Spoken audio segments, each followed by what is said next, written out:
Hello my friends and welcome back to my channel. Hello family! I haven't filmed a video in a little while, so I'm a little rusty. I probably sound a little weird and I'm sorry for that. I just am getting over a cold. I feel a lot better, but I sound terrible, so I hope that's okay. I'll try and keep this video short and then hopefully in the next one I won't sound like this, but anyway, today I have a weekly wrap-up for you. I read 6 books, and before we get into those, I want to talk about something really cool that I got in the mail. So, in a few of my recent videos, I talked about I got new glasses. These are my old glasses, and I actually was contacted by Zinf, and they asked if they could send me some glasses, and I was like, absolutely you can, and so I have the glasses. They sent them to me right here, and I'm very excited to show them to y'all. So, they sent me 2 pair of prescription eyeglasses. I could pick out the frames. They come in this beautiful little box with a little tag right here. And I'm very excited. I can't wait to show you guys. Oh. Okay, let's see. So see, when you open it up, they're wrapped in this protective microfiber cloth. And let's see what they are.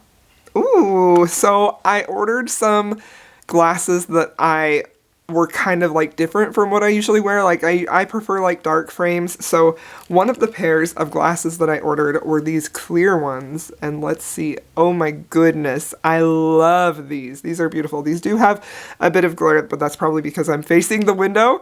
But isn't that lovely? Look at how beautiful. Oh my gosh. I love them so much. Sorry for the extra close up on my face, but like seriously, aren't they so beautiful? I love them. So these, I can't remember what name these are, but like I just think they're so well made. I think they're absolutely beautiful glasses. The lenses actually, even though they do show the reflection of the window, I don't feel like the glare on these is bad at all. Like I am very picky about lenses in my glasses, and I felt like these were really, really perfect. So the quality in the lenses is excellent. I think the shape is super cute. I'm very, very, very excited about those. So that's very fun. And then the other pair that I got, I will have links down in the description to their website with the specific frames that I got. Their frames are very reasonably priced, by the way, like extremely reasonably priced. So I also got these. Aren't these so cute? I hope that's in focus. Look at these. These are darling, right? Oh, I love these. Maybe I'll wear these for the video. I'm not sure, but they're so freaking cute. Yeah, I'm gonna wear these for the video. Aren't these adorable? Oh, I love them. So here's these. As you can see, I'm very professional. These are just like a tortoise shell. The other ones were similar. Like I really like the cat eye type of glasses, and I just think they're super flattering and they just look adorable. So there you go.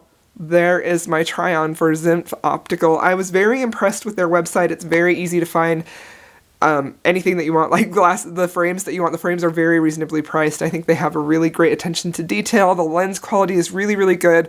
Honestly, that's something that I was really concerned about, and I think that they're excellent, excellent lens quality. And yeah, I just really love them. You can also like try them on the site. Like I'm sure everybody who wears glasses knows this. I just don't ever do this. But it's super easy to upload a picture of yourself and see what the glasses look like on. So I did that actually. And I am so pleasantly surprised with how nice that they look on me. So I'm very happy with these. Thank you so much, Zint, for sending me these. I love and adore them. I do have a discount code I'll put on the screen, and it will also be down below if you want to get yourself a pair, because to be quite honest, I am definitely a little old school in that I want to go to an optometrist and buy my glasses in person because I've been burned by terrible glasses that I've tried on before. So I was wary about this experience, but the website is super easy to work through. The frames and the lenses are very reasonably priced, and I think they look beautiful. Like, I really, really love these. So it was a great experience, and yeah, I'm very happy with them. Okay. Now let's talk about the books. So this week I read 6 books, and we're going to start off in order. So the first book that I read was Beguiling the Beauty by Sherry Thomas. This is a historical romance. I have read Sherry Thomas before, and I have honestly been a really big fan of her writing. I think she's a really beautiful, really talented writer. I love the way she puts words together. I think she has a real gift for conveying a lot of emotion in her books without with the book I had read before, without really getting into melodrama. You know, I feel like she handles that really well. I also am really, really a huge fan of how she sort of balances heavier times with levity.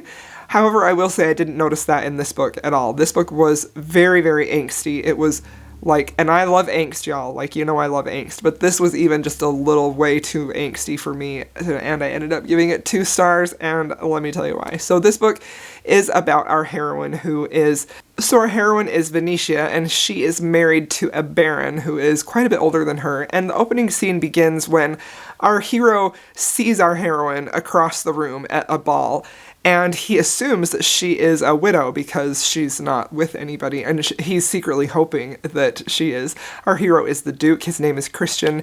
He sees her, and he is just struck with the absolute beauty that she is. So this heroine, Venetia, is really like Helen of Troy level of beauty. Like, she is so incredibly beautiful that men stop in their tracks, like all men everywhere. Obviously, because it's Beguiling the Beauty, you know. And so I was really interested to see what Sherry would do with that type of a heroine. I feel like, you know, this isn't a brand new book, but it's also not super old, and I feel like it used to be much more common to have extremely beautiful heroines, and I think that as time has gone on, we've really gotten used to seeing more diversity in the way our heroines look. So I was really curious to see, knowing Sherry's writing as I did, how she was going to play with that, also with the title and everything like that. So anyway, he sees her from across the room, and he is just struck with her. He ends up finding out that she is actually married, but he can't look away from her. He just lusts after her and stares at her the whole night. A few nights pass, and he actually ends up having a conversation with her husband, who is the Baron. And the Baron actually confronts our hero and says, "I saw you lusting after my wife. I know you want her." And so Christian, our hero, is sort of like, "Oh no, I didn't mean to like stare at her like that." I mean, he did, but... And the Baron says, "Well, maybe you'll have your chance with her pretty soon, and hopefully your luck will be better than mine, or you'll have this curse by marrying this beautiful woman," all that stuff. So Christian is sort of taken aback, and he's like, "What are you talking about?" And then the next day, come to find out, the Baron actually killed himself, and Christian then starts spreading this rumor that he believes that it was because of the Baroness, that she was the reason that he killed himself, whether it was because, like, she drove her husband to live a life of excess or whatever. Like, he really truly believes that it was her fault that he killed himself. So our heroine learns that he is the one who is spreading these rumors. They meet on this transatlantic ship sailing back to their home in England, and she overhears him telling this story of her past husband and that it was her fault. However, our hero Christian doesn't know that Venetia is there when he's telling the story, because Venetia veils her face the whole time, so he doesn't know that's who she is. So Venetia then takes it upon herself that she is going to seduce this man, get him to fall in love with her, and then break his heart, and then she thinks she's going to have revenge for him spreading this rumor about her. And so they do. They end up having a very passionate night where she does remain veiled the entire time that they are together. And they start to develop feelings for each other without ever really seeing her face. And honestly, I was very intrigued with that concept. I felt like it was really carefully done. I thought it was really clever. And I thought she really explored a lot of that. How do you fall in love with someone? Can you fall in love with someone without knowing what they look like? And it was such a neat little twist on our hero, who we know was completely bowled over by this beauty of this woman. However, once everything comes to light and he knows that's who she is, and she's already falling in love with him at that moment, once he realizes that's who she is, he becomes so incredibly cruel to her. They do end up marrying. It's another, like, it's really just, like, I can't even tell you how or why they ended up marrying each other, because they were just honestly so incredibly cruel to each other. And especially, like, Christian, from my point of view, even though I think Venetia was really vain and her motivations for wanting to get back at him were kind of silly, the way that he treated her, like, he was just beyond cruel. It felt very much in that moment when they know the truth is out and they both have feelings for each other, but they're like pissed or they're hurt or whatever with each other.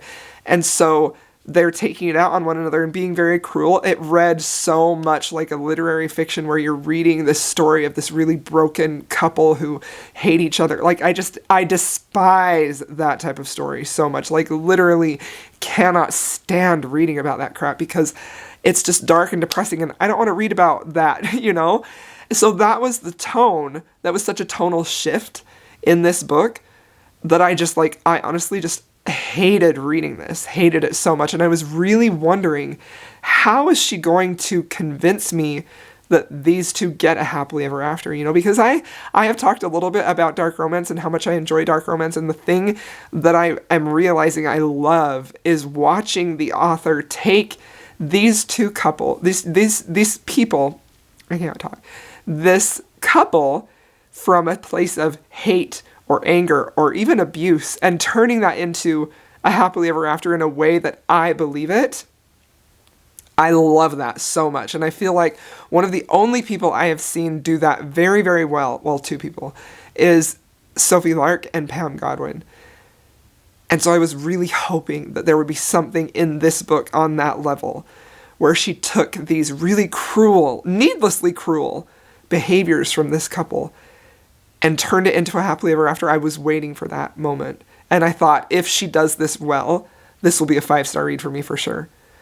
Because I don't mind wading through despair, wading through dark feelings, if the payoff is worth it for me, you know what I mean?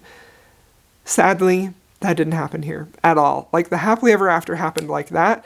There was no emotional payoff there. It seemed like such a complete flip-flop from they were so cruel and hateful to one another to, oh, conveniently happily ever after. Like, I just did not believe it one bit. And I was so angry at how abruptly it ended and how I felt like she took us through so much despair.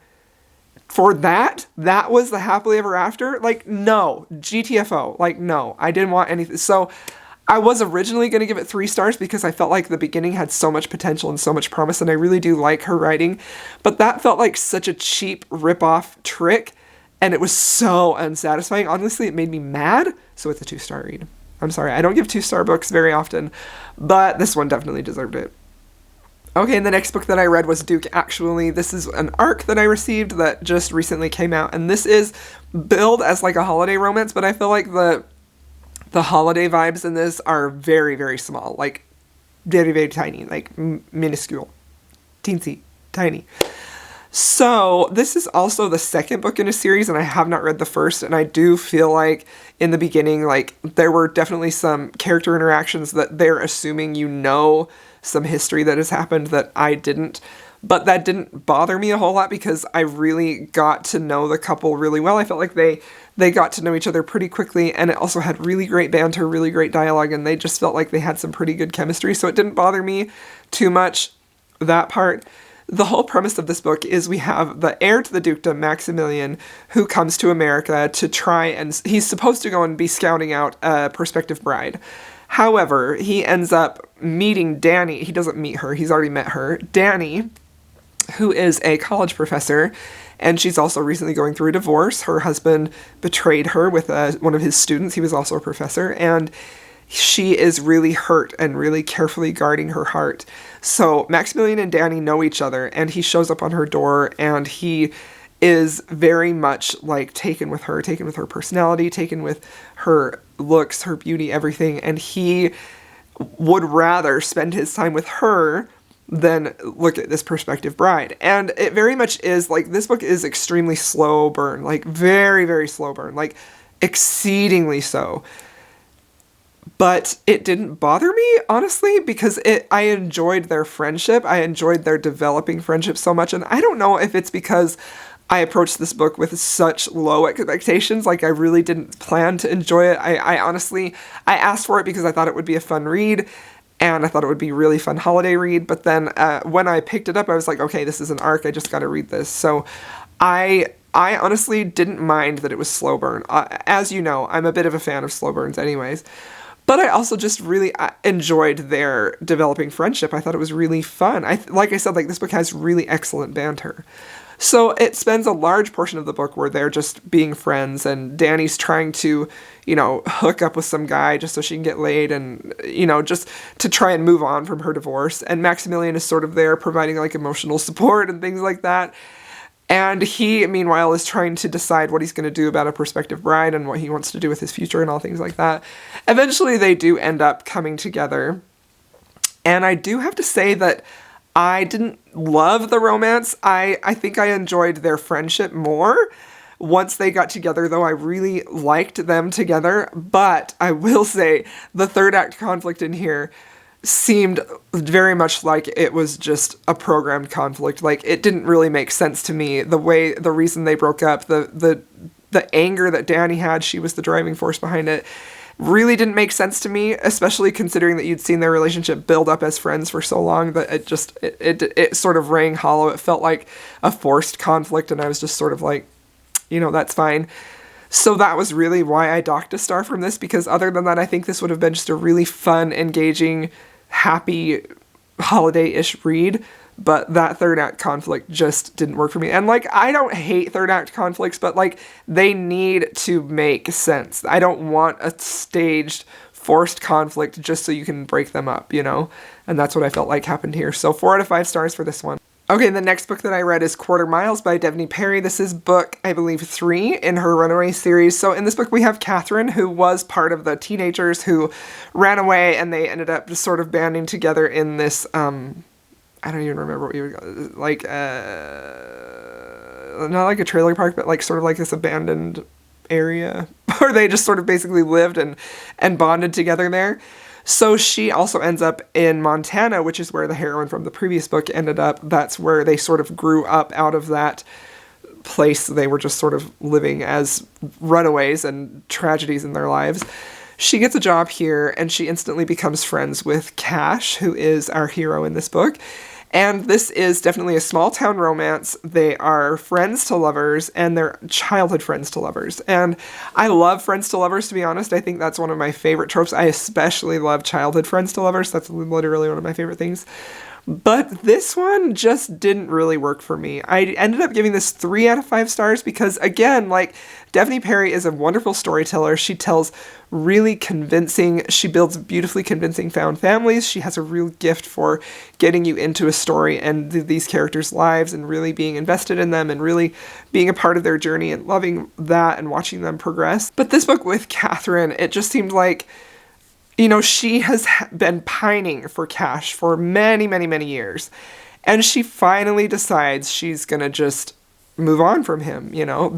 Honestly, they're living as roommates, and she's pining for him. She's in love with him, and she doesn't think that he has any feelings for her. So she ends up taking the road trip with the Cadillac, you know, to Oregon, and she thinks she's going to move on, put him behind her and all this other stuff. And of course, he cannot let her go because, of course, he secretly loves her too, but neither one of them has said anything or acted on it at all.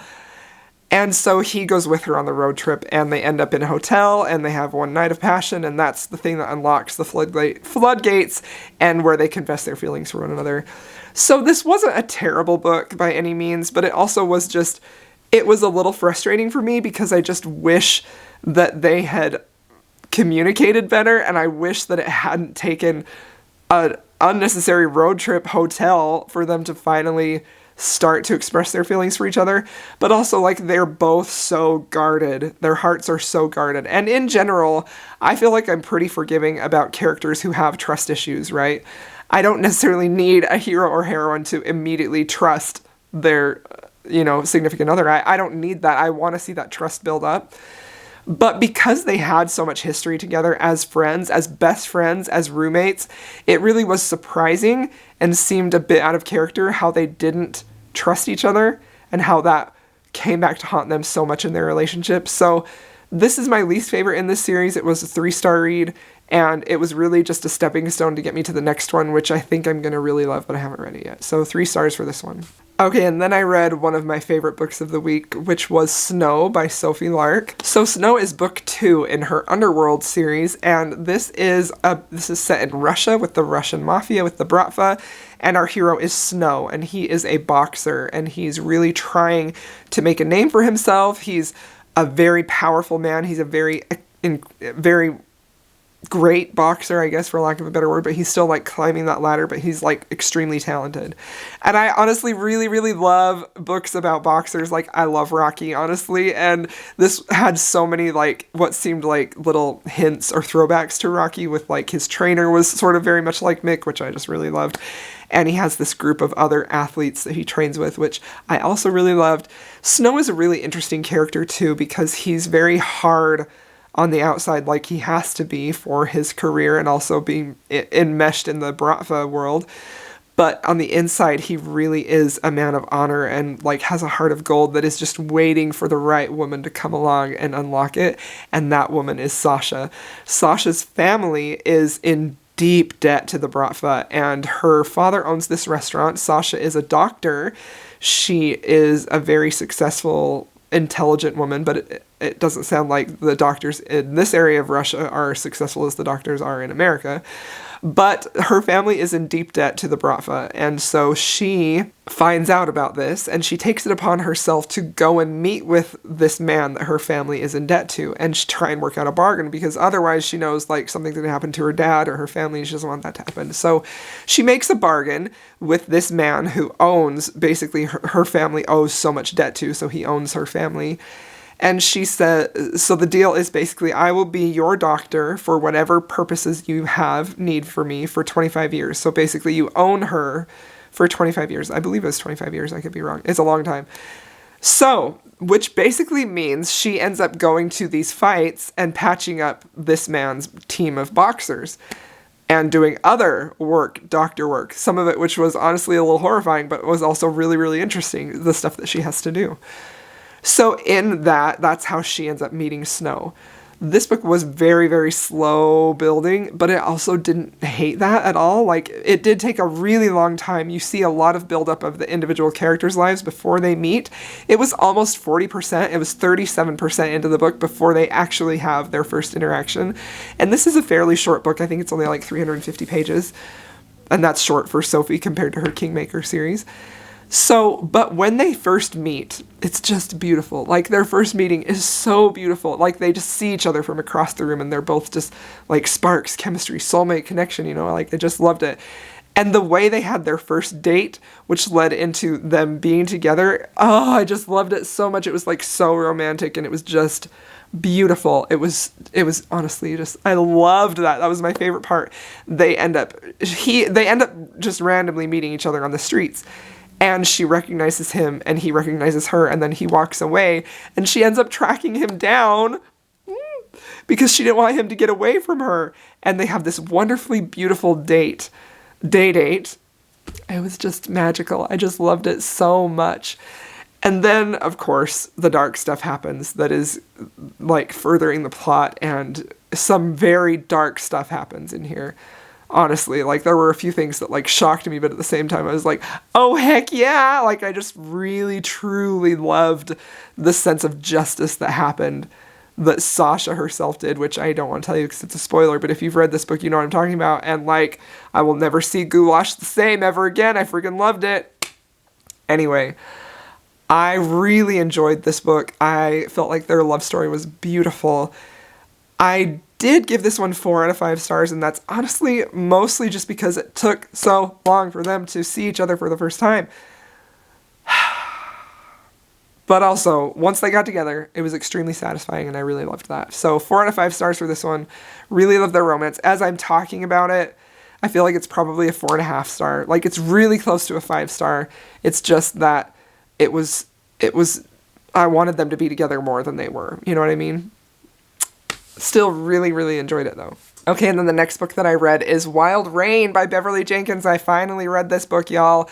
This book has been on my TBR since last year. I've been dying to get to this. I love Beverly Jenkins, and I will say that whenever I'm rating a Beverly Jenkins book, I'm going to err on the side of generosity. Like, if it's close to a 5 star, I'm going to give my girl Beverly Jenkins a 5 star because I just honestly love her books. I love her writing. I love her stories.